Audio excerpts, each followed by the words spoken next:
नमस्कार। आज के पॉडकास्ट में मेरे गेस्ट बड़े ही अनोखे हैं और मैं आपका परिचय जब भी कराऊं, एक शिक्षाविद होने के साथ साथ एक बहुत बड़े टेक्नोक्रेट। नाम शायद आप अपने फ्रेम में जब देख पा रहे हैं तो शायद पहचान भी पा रहे होंगे। प्रोफेसर सोमनाथ सचदेवा। आजकल उनके पास कुरुक्षेत्र विश्वविद्यालय का वाइस चांसलर होने का पद से वो सुशोभित हैं।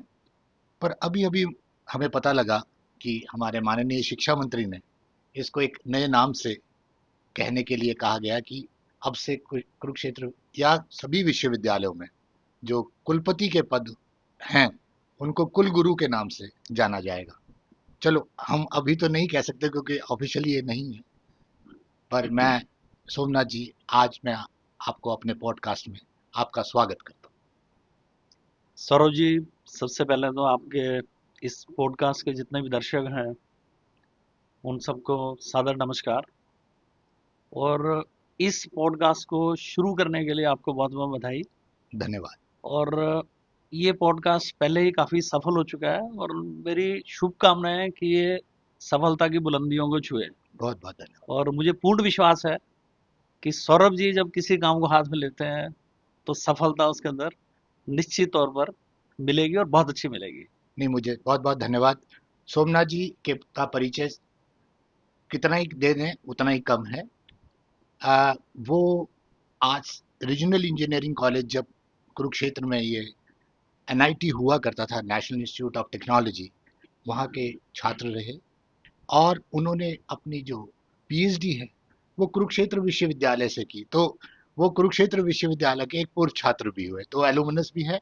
तो एलुमनस का जब उस विश्वविद्यालय में कुलपति के तौर पे आना, ये अपने आप में एक दर्शाता है कि उस इंस्टीट्यूट की क्या वैल्यू है। और कुरुक्षेत्र विश्वविद्यालय एज अ मदर यूनिवर्सिटी भी हरियाणा की कही जाती है और उनकी बहुत सारी उपलब्धियां हैं।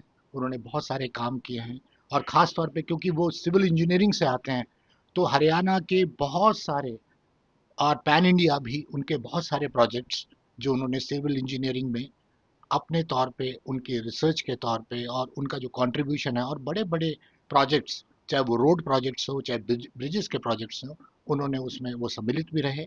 और ख़ास तौर पे उनके ऑलमोस्ट अराउंड 38 ईयर्स की, मुझे कहना चाहिए, एक जर्नी है जो वो अपने साथ, अपने लेगेसी को साथ लेके चल रहे हैं। और बहुत सारे चीज़ें और बहुत सारी मैं कह सकता हूँ कि सोमनाथ जी ने not only education में, as a technocrat also, he has really made out some good engineers from this institute, जो कि उनका previous institute national institute of technology, वहाँ से देश के लिए और देश के भविष्य के लिए दिए हैं। तो मैं अब क्योंकि अपने सवाल की ओर आगे बढ़ता हूँ, और मुझे ऐसा लगता है कि एज ए वाइस चांसलर, जब आप एक मदर यूनिवर्सिटी को हेड कर रहे हैं, तो आपका उसका जो एक्सपीरियंस है, हम वहीं से शुरू करें तो बहुत अच्छा रहेगा। सौरभ जी, आपने बिल्कुल ठीक कहा कि मैं बहुत सौभाग्यशाली हूँ कि मैं कुरुक्षेत्र यूनिवर्सिटी से मैंने अपना ग्रेजुएशन किया। फिर मैंने पीएचडी भी अपना यहीं से किया है। इतना ही नहीं, शायद मैं कुछ उन चंद लोगों में से हूँ जो जिस शहर से बिलोंग करता है, जिस इंस्टीट्यूट में पढ़ा हुआ है, उसी शहर में उसी यूनिवर्सिटी को एज वाइस चांसलर मुझे लीड करने का ये सौभाग्य मिला है। एनआईटी कुरुक्षेत्र, जैसे आप सब लोग जानते हैं, कि राष्ट्रीय महत्व का संस्थान है। और कुरुक्षेत्र यूनिवर्सिटी भी अपना आप में एक बहुत प्रतिष्ठित संस्थान है। हमारे हरियाणा प्रदेश की सबसे पुरानी और सबसे बड़ी, जैसा कि आपने ठीक कहा, कि मदर यूनिवर्सिटी के रूप में हम इसको जानते हैं। तो ऐसी यूनिवर्सिटी में काम करना अपने आप में बहुत ही मेरे लिए सम्मान की बात है, गौरव की बात है। और मेरा बहुत अच्छा एक्सपीरियंस यहाँ काम करने का रहा है, बहुत अच्छा अनुभव रहा है। बहुत ही ऐसे विशिष्ट काम जो कोई एक लीडर अपनी यूनिवर्सिटी के लिए सोच सकता है, जी।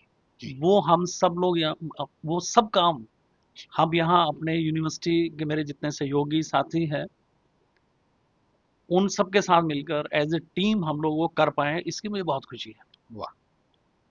वो जैसे आप आगे मेरे से बातचीत करेंगे तो मैं आपको बताऊंगा कि वो ऐसे कौन कौन से महत्वपूर्ण काम है जो हम अभी तक कर चुके हैं और आगे इस यूनिवर्सिटी के लिए क्या करना चाहते हैं।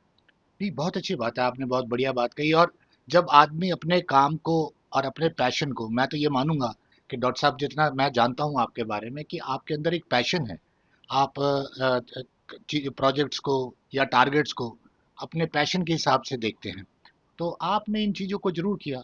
मेरा डॉक्टर साहब, क्योंकि आप कह रहे हैं कि आप इन चीज़ों को करते चले आए हैं। यूनिवर्सिटीज़ के अंदर एक बहुत इम्पोर्टेंट होता है कि जो उसका स्टेक होल्डर होता है, वो होते हैं स्टूडेंट्स। और स्टूडेंट्स का, और एक हमारी कुरुक्षेत्र विश्वविद्यालय की तो एक बहुत बड़ी लेगेसी है। और बहुत बच्चे, और अभी आने वाले दिनों में आपके पास एक नया सेशन आ रहा है, नए बच्चे आने वाले हैं। तो मैं ये चाहता हूँ कि कुरुक्षेत्र विश्वविद्यालय का स्वरूप, उसके अंदर आने वाले स्टूडेंट्स और जो यहाँ से स्टूडेंट्स गए हैं, उनके लिए बेसिकली इंफ्रास्ट्रक्चर की मैं बात नहीं करूंगा। इंफ्रास्ट्रक्चर डॉक्टर साहब, क्योंकि आप उसके माहिर हैं, तो आपने जरूर बहुत अच्छे अच्छे इंफ्रास्ट्रक्चर वहाँ डेवलप किए हैं। बट उनके लिए क्या काम हो रहा है, अनुसंधान में क्या क्या काम हो रहे हैं, आपने पेटेंट्स के अंदर आपके यहाँ कैसे काम चल रहा है, और स्टूडेंट्स आपके लिए किस स्टेक पे खड़े हैं या वो क्या कर रहे हैं, उनके बारे में हम जानना चाहते देखिए, पहली जो सबसे महत्वपूर्ण चीज मुझे लगती है कि यूनिवर्सिटी में इस तरह का भाव फैकल्टी के अंदर आना है कि हम सब लोग यहाँ पर स्टूडेंट्स के लिए हैं, क्योंकि स्टूडेंट्स हमारे सबसे बड़े स्टेक होल्डर्स हैं। हैं। जी। स्टेक होल्डर्स में स्टूडेंट्स भी हैं, उनके पेरेंट्स भी हैं, फैकल्टी भी है, रिसर्चर्स भी हैं, हमारे एलुमनाई भी हैं, सोसाइटी भी है जो यूनिवर्सिटी से जुड़ी हुई है। परंतु इनमें से जो सबसे महत्वपूर्ण स्टेक होल्डर है वो स्टूडेंट्स हैं। जी। तो कोई भी हम काम करें, वो एक स्टूडेंट को सेंटर में रख के हमें उसके बारे में सोचना चाहिए, उसका क्रियान्वयन करना चाहिए। दूसरा ये रहता है कि कोई भी यूनिवर्सिटी जो है, वो university it's known by it's research. तो रिसर्च के फील्ड में हमने कुछ महत्वपूर्ण इनिशिएटिव्स लिए। जी। जैसे जब मैंने लगभग 4.5 साल पहले ज्वाइन किया, आई फाउंड कि जो हमारी यूनिवर्सिटी रिसर्च में बहुत अच्छा कर रही थी, परंतु कुछ कारणों से उसका रिसर्च आउटपुट थोड़ा डिक्लाइन पर है। अच्छा। तो उसको रोकने की बहुत ज़रूरत थी, मोटिवेट करने की ज़रूरत थी कि हम अपनी फैकल्टी को कैसे मोटिवेट करें। तो हमने सबसे पहले तो इसके अंदर रिसर्च अवार्ड्स एस्टेब्लिश किए। अच्छा। वो रिसर्च अवार्ड्स क्या है कि जिसकी नंबर ऑफ पब्लिकेशंस अच्छी है, उनका एच इंडेक्स क्या है। एच इंडेक्स क्या है, क्वालिटी मेजर है आपकी पब्लिकेशंस का, कि किस तरह के जर्नल्स में आप पब्लिश कर रहे हो। इसी तरह से आपका कोलैबोरेशन दूसरे रिसर्चर्स के साथ कैसा है, उस फील्ड के अंदर हमने एक रिसर्च अवार्ड एस्टेब्लिश किया। इसी तरह से आप रिसर्च प्रोजेक्ट्स, जो स्पॉन्सर्ड रिसर्च प्रोजेक्ट्स जो बाहर की फंडिंग एजेंसीज जैसे डीएसटी है, इस तरह के फंडिंग एजेंसी से कितने रिसर्च प्रोजेक्ट्स लेकर आ रहे हो। तो ये हमने सोशल साइंसेज के फील्ड में अलग से और साइंसेज के फील्ड में अलग से एस्टेब्लिश किए। और इनको बढ़ाते हुए आगे की पेटेंट्स आपने कितने फाइल किए, कितने आपको ग्रांट हो गए, उसमें एक रिसर्च अवार्ड एस्टेब्लिश किया। इसी तरह से एक रिसर्च अवार्ड हमने कंसल्टेंसी में जी। एस्टेब्लिश किया। तो ये 7 कैटेगरीज के अंदर हमने रिसर्च अवार्ड एस्टेब्लिश किए। और पिछले 4 साल से हम लगातार ये रिसर्च अवार्ड अपनी फैकल्टी को ये अवार्ड दे रहे हैं हम उनको। और बहुत अच्छे नतीजे इसके देखने को मिले हैं कि हमारा रिसर्च आउटपुट जो डिक्लाइन पर था एकदम से इम्प्रूव हो गया। हमारे quality of research publication and quantity, both ways we have improved. हमारी यूनिवर्सिटी का जो एच इंडेक्स है उसके अंदर इम्प्रूवमेंट हुई। और हमारा जो नेक का एक्रेडिटेशन हुआ, उसके अंदर भी हमारा इसका बहुत फायदा हुआ। आप सब लोग जानते हैं कि कुरुक्षेत्र विश्वविद्यालय हमारा हमारी जो गवर्नमेंट यूनिवर्सिटीज़ है हरियाणा की, जी। उसके अंदर एकमात्र यूनिवर्सिटी है जिसको नेक द्वारा जो हाईएस्ट पॉसिबल ग्रेड A++ जी। जी। जी। वो मिला हुआ है। तो उसको उस एक्रेडिटेशन के अंदर हमारी इन रिसर्च पब्लिकेशंस की वजह से बहुत हेल्प हुई। दूसरी बात आपने पेटेंट से करी। जी। तो इस यूनिवर्सिटी में लोग वाग अपने रिसर्च पेपर्स पब्लिश कर रहे थे, बट एक patent filing ecosystem was missing. अच्छा। तो इस चीज को पहचानते हुए हमने, हमारे ही एक पुराने एलुमनस हैं, अच्छा। वो डॉक्टर रमेश मेहता, अच्छा जी। हमारे केमिस्ट्री डिपार्टमेंट से, हम्म, वो यहाँ से पढ़ के निकले हैं। तो हमने उनको अपना वो जो, he is a practicing patent attorney in Delhi. अच्छा इससे पहले वो डीआरडीओ के अंदर उन्होंने अपनी सेवाएं दी, जी। और आईआईटी दिल्ली के साथ वो जुड़े रहे। तो हमने उनको अपने यहाँ पर honorary professor in patents and technology transfer उनको अपॉइंट किया। Very honorary professor means that he is not charging any salary from us, okay. rather he gave his contribution to the extent that he did not charge even a single paise for filing the patent. अरे बाप। Even he paid the government fee also. अच्छा। हर एक patent में लगभग कम से कम 1 लाख रुपए तो उस अटॉर्नी की फी होती है, हम्म। और 8 से 10 हज़ार रुपए जो सरकारी फीस होती है। हम्म, तो आप देखिए कि ना तो उन्होंने अपनी फीस चार्ज करी, ना उन्होंने सरकारी फीस, हमारे इसलिए सरकारी फी भी उन्होंने वो जी। पे करी है। और पिछले 3 साल में हमने 60 से ज़्यादा पेटेंट्स फाइल किए। क्या बात। और आज की डेट में मुझे बहुत गर्व है बताते हुए कि 30 से ज़्यादा पेटेंट्स हमारे को ग्रांट हो चुके हैं, अच्छा। और लगभग सारे पब्लिश हो चुके हैं। बहुत अच्छा। And we are planning to place our self in the first 10-15 universities of the country as far as patent filing is concern. Good. मैं यहाँ ये बताना चाहूँगा कि बहुत सारे लोग, बहुत सारे संस्थान पेटेंट फाइल करते हैं केवल नंबर बढ़ाने के लिए। हम्म। हम जो पेटेंट फाइल कर रहे हैं ये सारे के सारे हमारे को ग्रांट हो रहे हैं। That's good. और I am very hopeful in the next 2-3 years you will find many of these parents are going to the stage of technology transfer also। Okay. और ये बहुत बड़ा एक रेवेन्यू जनरेशन भी इन पेटेंट्स के माध्यम से आने वाले समय के अंदर कुरुक्षेत्र विश्वविद्यालय को होने जा रहा बहुत खूब। डॉक्टर साहब, मैं इस बात से बिल्कुल समझ पा रहा हूँ कि अगर इतना काम हुए हैं तो वो उसकी जनरेशन जो है ए प्लस प्लस में तभी गई है। होगी, हाँ जी। क्योंकि नेक तभी इन चीज़ों को एक्रेडिशन में लेके आता है। अब डॉक्टर साहब, ये तो बात हुई कि आपके टीचर्स, और टीचर्स क्योंकि कोलैबोरेट करते होंगे स्टूडेंट्स के साथ, तब जाके ये बातें हो पाती होंगी। बट स्टूडेंट क्योंकि मेन स्टेक होल्डर है, तो मैं ये जानना चाहता हूँ कि एक तो उनकी देखिए आपके पास तो मल्टी फैकल्टी पोजीशंस हैं, एक तो स्टूडेंट्स की क्या पोजीशन है उनकी एम्प्लॉयमेंट को लेके, एक क्वेश्चन बड़ा बनता है कि जो आप, दूसरा ये है कि डॉक्टर साहब क्योंकि हम अब डिजिटल एज आ रही है, हो ही चुका है कहा जा सकता है, so how this university is performing right now on the digital stage, like coming out with the new courses। मैं अभी उस विषय पे जरूर आऊंगा क्योंकि वो आपका बड़ा पेटेंट विषय है और उसको आप बहुत लाइक करते हैं। तो एक मोटा मोटी तौर पे मैं ये जानना चाहूंगा, क्योंकि स्टूडेंट्स इस बात के लिए बहुत क्यूरियस होंगे जो आपके साथ अभी आना चाह रहे हैं या कैंपस में आना चाह रहे हैं, कि कुरुक्षेत्र यूनिवर्सिटी कहाँ देख रही है अपने आप को। है सौरभ जी, आपने बहुत ही रेलेवेंट क्वेश्चन पूछा है from students point of view. जी। और यूनिवर्सिटी के लिए बड़ा टाइमली क्वेश्चन है, क्योंकि आजकल एडमिशन्स होने वाले हैं। हमारा नया एकेडमिक सेशन 2025-26 का जून जुलाई में शुरू होता है। एडमिशन प्रोसेस शुरू हो चुका है। तो कोई भी स्टूडेंट जब किसी संस्थान में एडमिशन लेता है तो उसके दिमाग में कहीं ना कहीं ये रहता है कि वो उसकी प्लेसमेंट कहाँ होगी, कैसे होगी, उसका फ्यूचर कैसा रहेगा। जी। तो मैं बताना चाहूँगा, हमारे जो प्रोफेशनल प्रोग्राम्स हैं जैसे इंजीनियरिंग है, मैनेजमेंट है, इनके अंदर लगभग 80% या उससे ज़्यादा अच्छा। हमारे स्टूडेंट्स की अच्छी प्लेसमेंट हो जाती है। गुड। जितने हमारे कन्वेंशनल प्रोग्राम्स हैं, जैसे आप बीए की बात करें, बीएससी की बात करें, एमए की बात करें, चाहे वो एमए इंग्लिश में हो, चाहे साइकोलॉजी में हो, इस तरह के कन्वेंशनल प्रोग्राम्स में भी आप ये समझ सकते हैं कि लगभग 6 महीने के अंदर पास आउट होने के बाद जी। वो स्टूडेंट कहीं ना कहीं अच्छी जगह पर एब्जॉर्ब हो जाएगा। ठीक। आप ये परसेंटेज वाइज कर सकते हैं कि लगभग 60 to 70% ओके। वो स्टूडेंट या तो हायर एजुकेशन में जाएगा, या उसको कहीं जॉब मिल जाएगी अच्छी, या बहुत सारे स्टूडेंट्स हमारे वो अपने फैमिली बिजनेस को ज्वाइन करते हैं। और कुछ एक स्टूडेंट्स हायर एजुकेशन के लिए बाहर भी जाते हैं, या हमारे जो अपने इंडिया के अच्छी एजुकेशनल इंस्टीट्यूशंस हैं उनके अंदर फर्दर हायर स्टडीज़ के लिए चले जाते हैं। जी। बहुत सारे स्टूडेंट्स पीएचडी ज्वाइन कर लेते हैं। तो इस तरह आप कह सकते हैं कि कन्वेंशनल प्रोग्राम में 60-70% और प्रोफेशनल प्रोग्राम में more than 80% of the students they get absorbed with in the first year itself.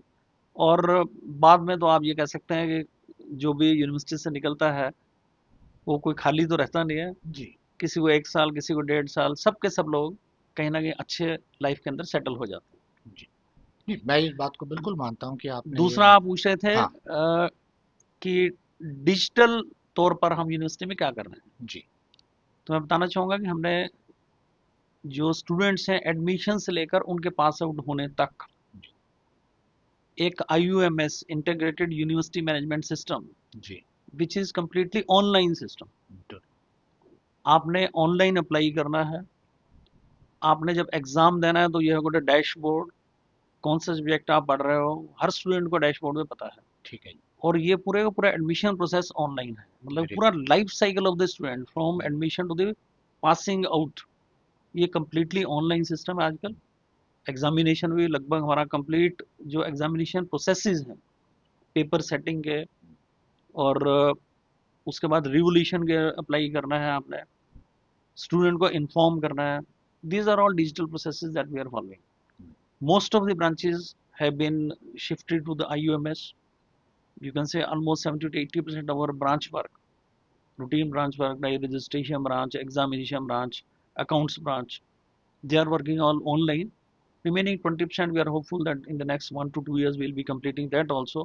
तो एक पूरा डिजिटलाइजेशन, लाइब्रेरी के अंदर पूरा डिजिटलाइजेशन है आज की डेट में। Very good. तो ये डिजिटल युग एक ऐसा युग है जहाँ पर कोई भी हमारा वर्ग जी इससे अछूता नहीं रहा है, जी और हम भी उसी का पार्ट हैं, और बहुत तेजी से हम एक कंप्लीट डिजिटलाइजेशन की तरफ जा रहे हैं। बहुत अच्छे डॉक्टर साहब, ये बात बिल्कुल है। क्योंकि इसी बात से फिर आगे बात ये निकलती है डॉक्टर साहब कि क्योंकि 2020 में जब भारत एक नई सोच की तरफ सोचने लगा, और ख़ास तौर पे वो 2020, तो ख़ैर हमारे लिए वो कोरोना का पीरियड था, पर मैं ये कहना चाहता हूँ कि एक बहुत अच्छी शिक्षा के क्षेत्र में न्यू एजुकेशन पॉलिसी वो आई, जिसको हम नेशनल एजुकेशन पॉलिसी भी बोल रहे हैं। तो उसका आने के कारण बहुत बड़े बदलाव शिक्षा के क्षेत्र में हमारे देश में हुए, और कुरुक्षेत्र विश्वविद्यालय उससे अछूता नहीं है। और मैं अपने दर्शकों को ये बात कहना चाहता हूँ, और मैं बड़े गर्व से कहता हूँ कि कुरुक्षेत्र विश्वविद्यालय भारत और हरियाणा का, खास तौर पे मैं उसको भारत के क्षेत्र में नहीं, हरियाणा के तौर पे एक वो गवर्नमेंट का विश्वविद्यालय है। क्योंकि मदर बोला गया है तो मदर के नेचर के कारण, कि पहला विश्वविद्यालय है जिसने नेशनल न्यू एजुकेशन पॉलिसी लागू की, और डॉक्टर साहब ने उसके लिए बहुत बड़ा इनिशिएटिव लिया। तो मैं ये जानना चाहता हूँ कि डॉक्टर साहब, इसके कारण क्या प्रस्तावित बदलाव आपने न्यू एजुकेशन पॉलिसी में कुरुक्षेत्र विश्वविद्यालय के कैरिकुलम में आप लेके आए, ये मेरा सवाल। सौरभ जी, जैसा कि आप जानते हैं, नेशनल एजुकेशन पॉलिसी 2020 ये एक एजुकेशन के फील्ड में एक गेम चेंजर पॉलिसी, जी अमूलचूल परिवर्तन, जो समय की मांग भी है, जी वो इस NEP 2020 के माध्यम से शिक्षा के क्षेत्र में हो रहे हैं।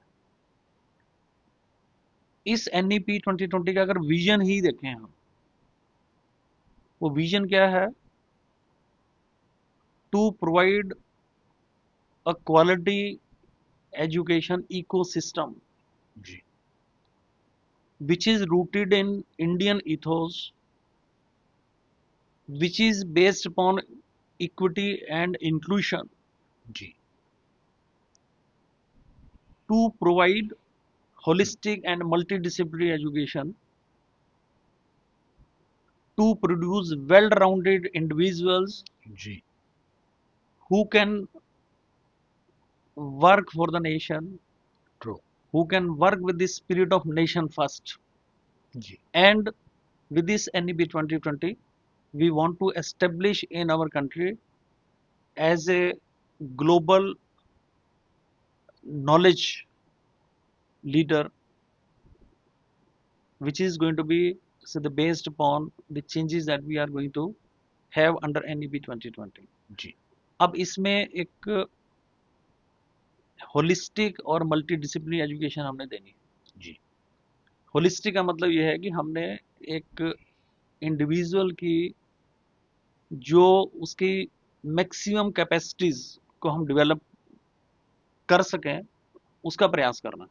ठीक We not only have to develop intellect of a student but also the other faculties like the aesthetics, the cultural sense, the emotional aspects of the ji personality of a student, the physical, the sports, social, and the spiritual aspects of the personality. जी उसके लिए एक multidisciplinary education होना बहुत जरूरी है। बिल्कुल तो जो एक हार्ड बाउंड्री हुआ करती पहले कि साइंस का स्टूडेंट्स आर्ट्स के सब्जेक्ट नहीं पढ़ेगा, उस बाउंड्री को इस NEP 2020 ने खत्म किया। तो इसमें मल्टी डिसिप्लिन कोर्सेज इंट्रोड्यूस किए गए जो अपनी डिसिप्लिन के अलावा आपने दूसरी डिसिप्लिन से पढ़ने हैं। जी इसके साथ ही ये एक रोजगार परक शिक्षा प्रणाली है, तो स्किल एनहांसमेंट कोर्सेज और वोकेशनल कोर्सेज इसके अंदर डाले समाहित किए गए। जी ये एक वैल्यूज एजुकेशन देने का भी इसके अंदर प्रावधान है, जी क्योंकि अभी तक हम क्या कर रहे थे कि एजुकेशन मीन्स क्वालिफिकेशन। जैसे आपको BA की डिग्री मिल गई, MA की डिग्री मिल गई, तो वी आर नॉट बॉदरिंग कि इसके अंदर संस्कार भी बच्चे को मिले या नहीं मिले। जी तो मेरा ये कहना है कि qualification plus the values that we give that जी मेक अ रियल एजुकेशन। जी तो इसके अंदर वैल्यू बेस्ड कोर्सेज इंट्रोड्यूस किए गए। वो वैल्यू बेस्ड कोर्सेज एनवायरनमेंट के ऊपर हो सकता है, जी वो moral values and ethics human values पर हो सकता है, यूनिवर्सल ह्यूमन वैल्यूज पर। इस तरह के बहुत सारे कोर्सेज की जी चॉइस, एक bucket of choices to the students दी गई है इसके अंदर। साथ ही इसमें एक एबिलिटी एनहांसमेंट कोर्सेज हैं। जी एबिलिटी एनहांसमेंट कोर्सेज में लैंग्वेज की चॉइस दी गई है। जी जैसे हमने अपने कुरुक्षेत्र विश्वविद्यालय में उसके अंदर हिंदी, इंग्लिश, संस्कृत और पंजाबी, जी इस रीजन की रिक्वायरमेंट को देखते हुए अच्छा अभी फिलहाल इन 4 लैंग्वेजेस की हमने चॉइस दी। ठीक है I told you NEP talks about that the education system has to be rooted in Indian ethos, यानी कि ट्रू हम अपने भारतीय परंपरा के हिसाब से शिक्षा देने का काम करें। तो बिल्कुल उसके लिए ठीक बहुत सारे इंडियन नॉलेज सिस्टम के जो सब्जेक्ट्स हैं, जैसे हमारी इंडियन फिलोसफी है, इंडियन कल्चर है, हरियाणवी कल्चर है, वैदिक मैथमेटिक्स है, इस तरह के लगभग 20 कोर्सेज की चॉइस हमने स्टूडेंट्स को दी है वैल्यू एडेड कोर्सेज के माध्यम से। जी कम्युनिटी इंगेजमेंट के बहुत सारे कोर्सेज हैं जी जो NSS और NCC कभी एक को करिकुलर या एक्स्ट्रा करिकुलर एक्टिविटीज मानते थे, now it's a curricular activity. इसको जी क्रेडिट कोर्स बनाकर समाहित किया गया है। बिल्कुल तो ठीक आप देखेंगे कि इस तरह के स्किल एनहांसमेंट कोर्सेज की बात करूं तो लगभग 70 स्किल एनहांसमेंट कोर्सेज की चॉइस स्टूडेंट्स को दी है। अच्छा वोकेशनल कोर्सेज की बात करें तो लगभग 50-60 के करीब वोकेशनल कोर्सेज, हम्म ताकि जब बच्चा एक degree, suppose we the student is going to be into a 3 year degree program, जी 6 सेमेस्टर में कम से कम 5 या 6 सब्जेक्ट वो स्किल एनहांसमेंट के और वोकेशनल कोर्सेज के पढ़कर बाहर निकलेगा। अच्छा वो कम से कम एक वोकेशन हम्म उसने पिक करना है। हम्म जैसे किसी गर्ल स्टूडेंट का से ब्यूटीक खोलना है तो vocation could be a training in the boutique. True बिल्कुल ठीक स्किलिंग में किसी को अगर डाटा एनालिटिक्स की स्किलिंग लेनी है तो दैट प्रोविजन इज देयर। जी तो इस तरह के बहुत सारे चेंजेस इसके अंदर NEP के माध्यम से आए हैं और लगभग 40% कोर्सेज स्टूडेंट चाहे तो ऑनलाइन भी कर सकता है। अच्छा ये एक बहुत बड़ा, ये जो हम कह रहे हैं ना कि hmm it is to be on the basis of hmm, equity and inclusion, जी इक्वल चांसेस टू ऑल, जी जी जी and no section of the society should be left out.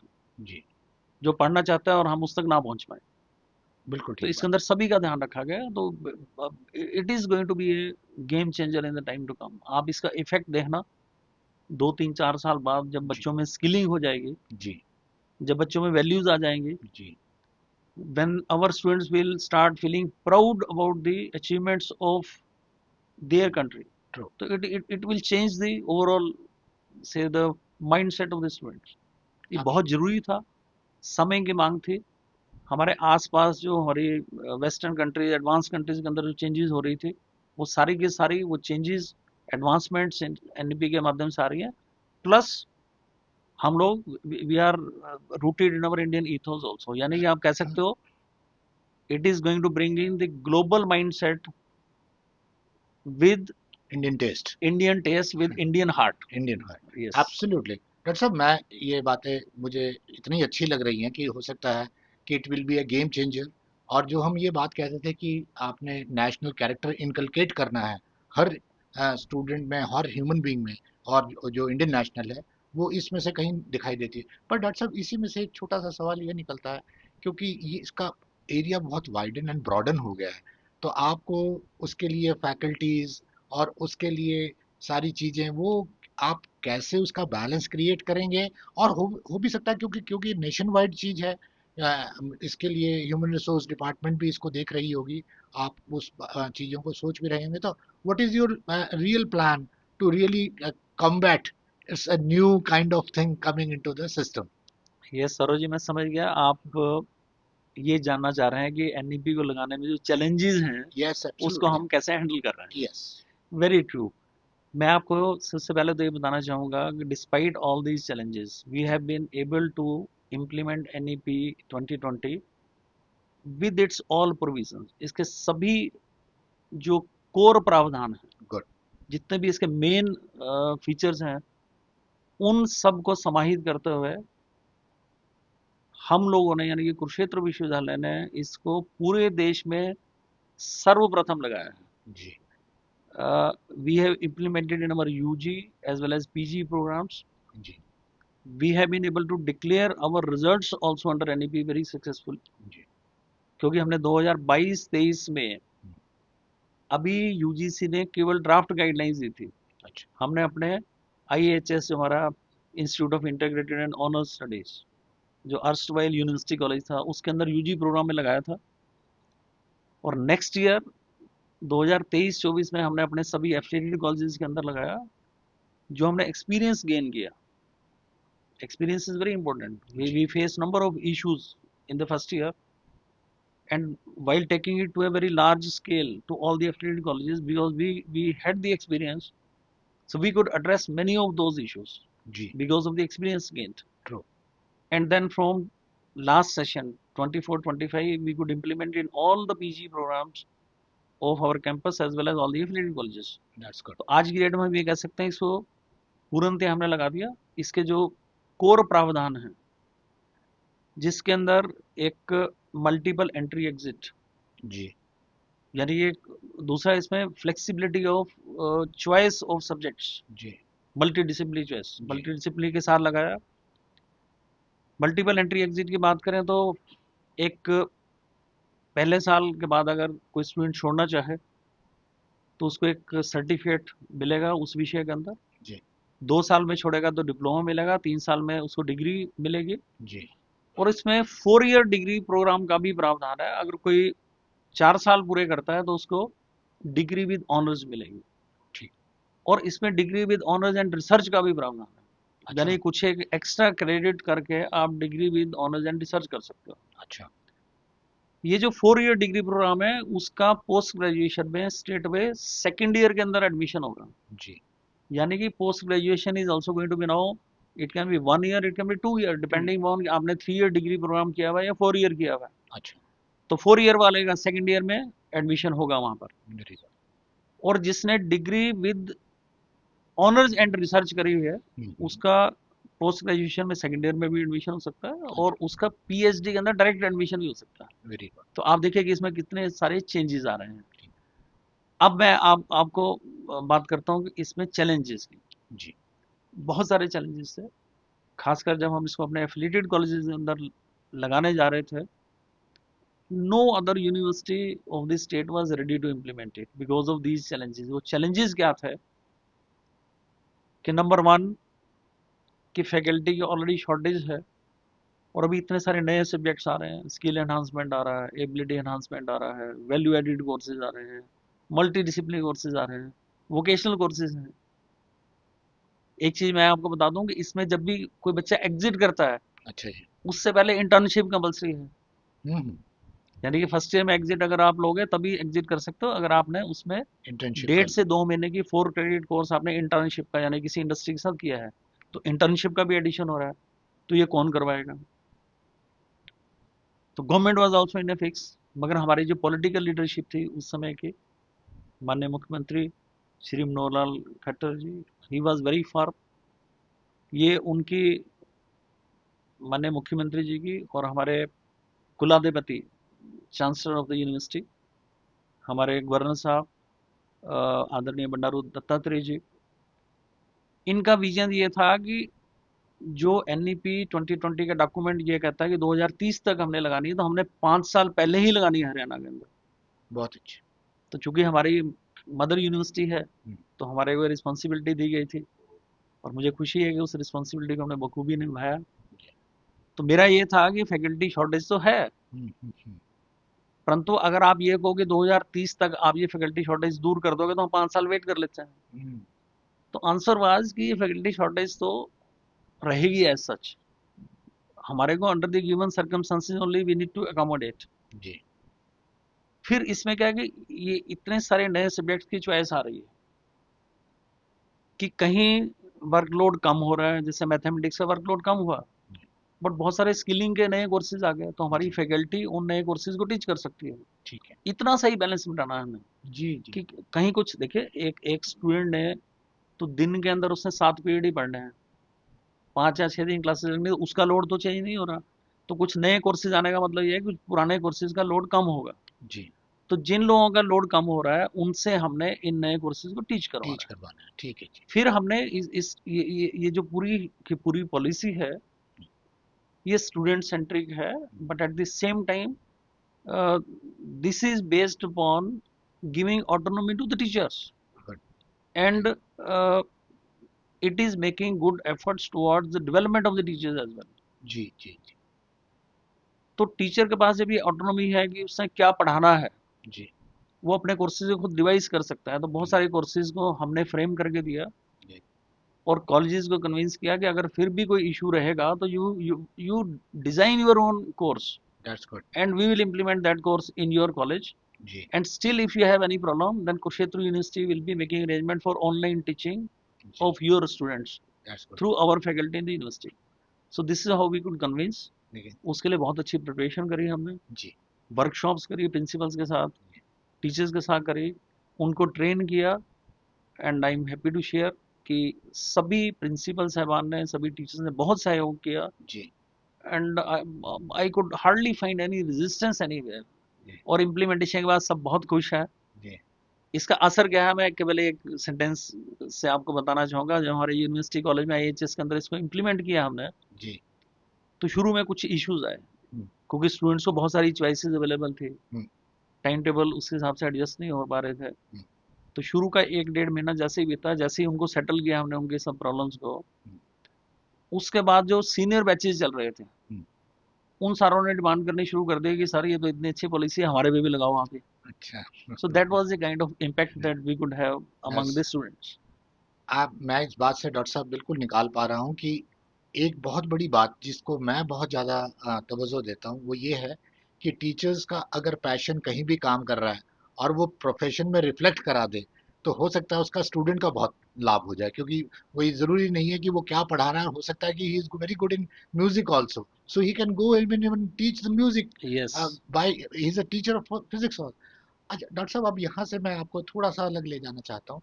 वो ये है कि ये हमने इम्प्लीमेंटेशन कर ली, ये मदर यूनिवर्सिटी है, कुरुक्षेत्र विश्वविद्यालय अंतर्राष्ट्रीय स्तर पर ग्लोबल स्टेज पे एक बड़ा विश्वविद्यालय बने और उसकी एक्सेप्टेंस हो जाए, है। मैं मान के चलता हूँ हमारी फैकल्टी बहुत ज़्यादा एक्सपोज्ड है, वो बहुत काम करती है, हमारे बहुत टीचर्स इंटरनेशनल प्लेटफॉर्म पे काम करते हैं, हमें अब वो एक्सेप्टेंस भी मिलनी शुरू हो जाए, तो डॉक्टर साहब आप उस तरीके से क्या देख पाते हैं थोड़ा सा?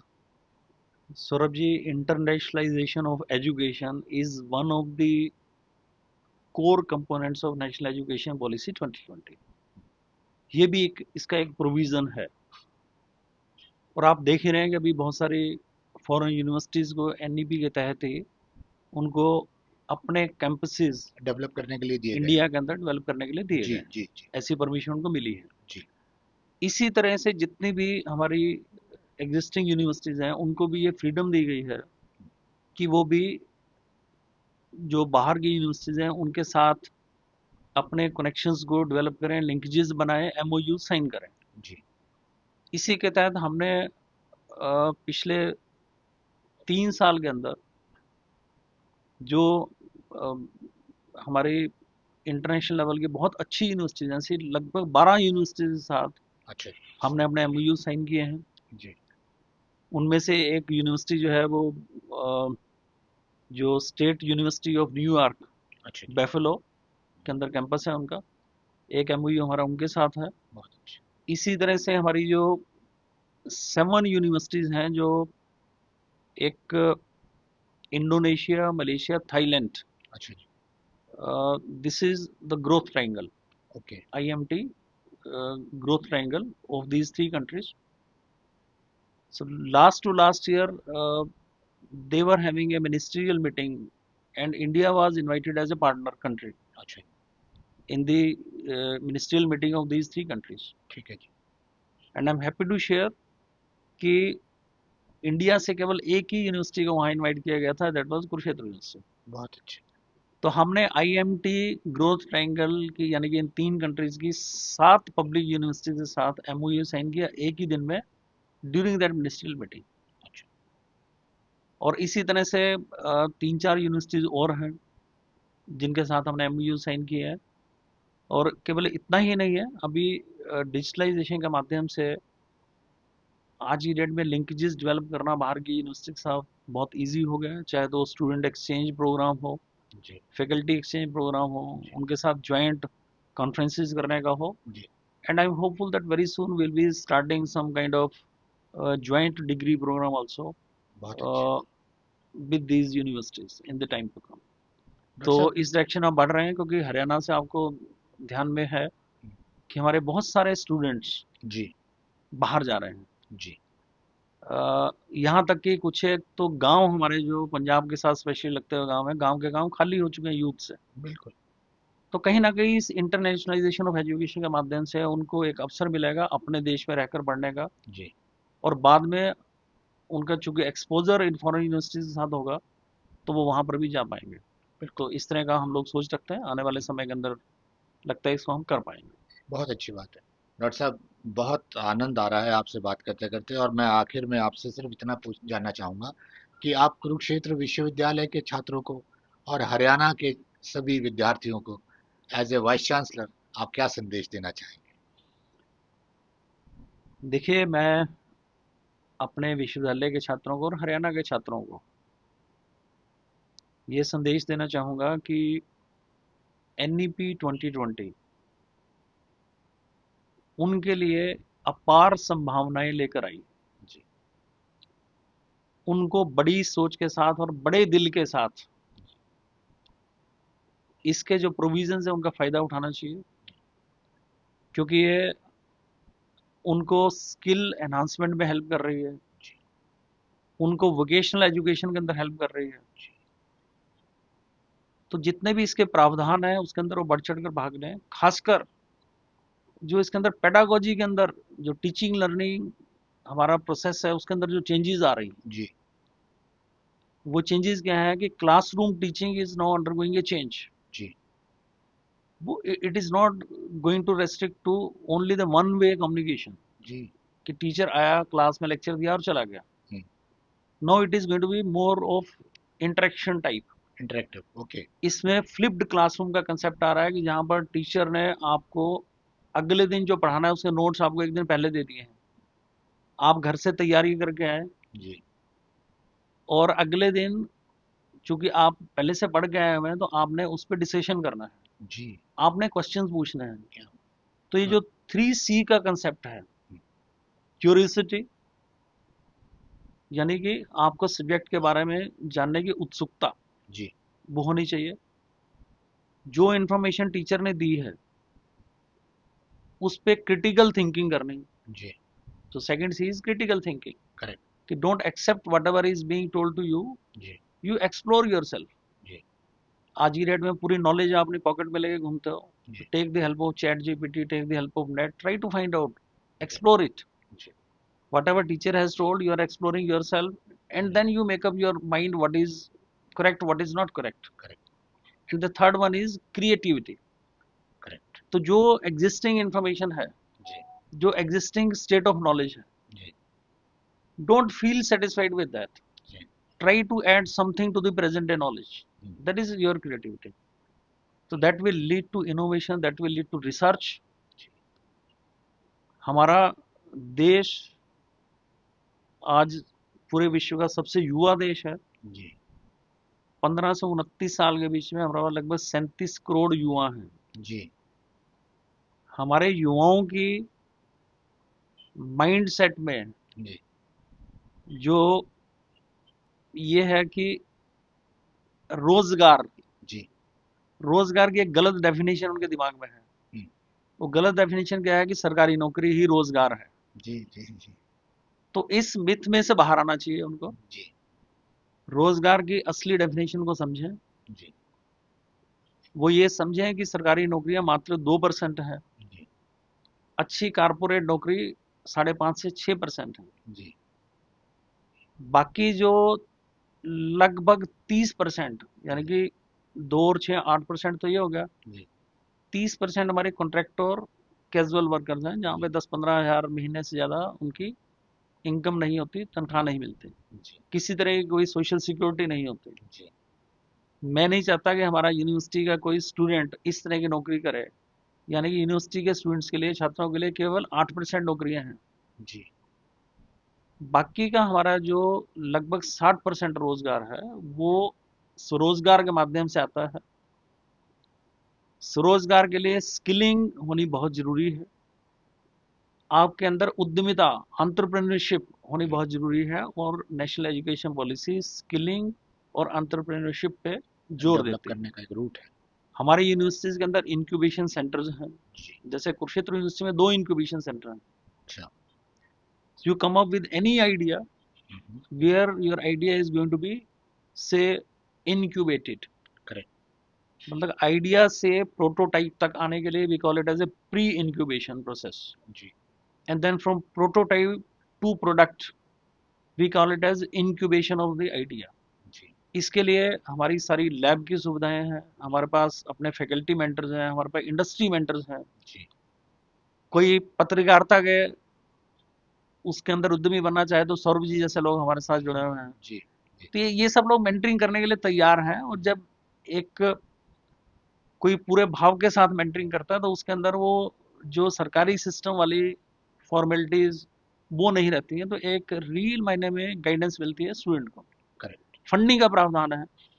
प्री इंक्यूबेशन स्टेज पे यूनिवर्सिटी 2 लाख तक फंड करती है। जी इंक्यूबेशन स्टेज में हम 25 लाख तक की फंडिंग कर सकते हैं। जी अभी पिछले कुछ वर्षों में हमारे कुछ एक स्टार्टअप्स सेटअप हो गए हैं। जी एक स्टार्टअप की प्रोडक्ट मार्केट के अंदर है इस समय। अच्छा तो इस तरह का मैं बताना चाहूँगा कि केवल कुरुक्षेत्र यूनिवर्सिटी में नहीं, सभी यूनिवर्सिटीज़ जो हमारी मेन यूनिवर्सिटीज़ हैं हरियाणा की या देश की, सबके अंदर इंक्यूबेशन सेंटर्स हैं। जी तो आप लोग ये जितने भी प्रावधान हैं इनका फ़ायदा उठाएं। और मैं तो ये निवेदन करूँगा सारों से कि एक सरकारी नौकरी की तरफ भागने के बजाय आप एक एंटरप्रेन्योर बनिए। नौकरी में एक limited level of success you can achieve. जी बहुत अच्छी नौकरी अगर आप मिल गई तो 70,000 से शुरुआत करके, मैं आज कल के प्रेजेंट कॉन्टेक्स्ट में बात कर रहा हूँ, जी रिटायरमेंट में 2.5-3 लाख तक पहुंचेंगे। जी और 35-40 साल की सर्विस के बाद जी जी नेक्स्ट जनरेशन को आप उस प्रोफेशन में ले नहीं सकते।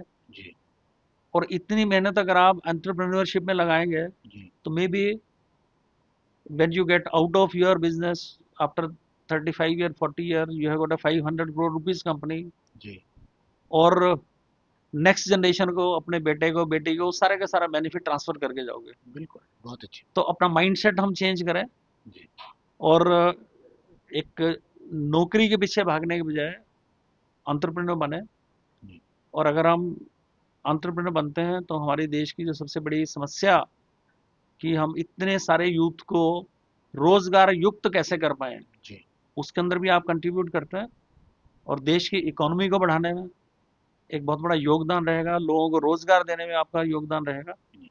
तो मेरा इतना ही कहना है कि आने वाला समय जी अपने देश का है, भारत का है, और 2047 तक हमारे देश के शीर्षस्थ नेतृत्व ने जी हमें जो एक लक्ष्य दिया है विकसित देश बनने का, जी वो विकसित देश हम अपने युवाओं की बदौलत जी अवश्य बनेंगे।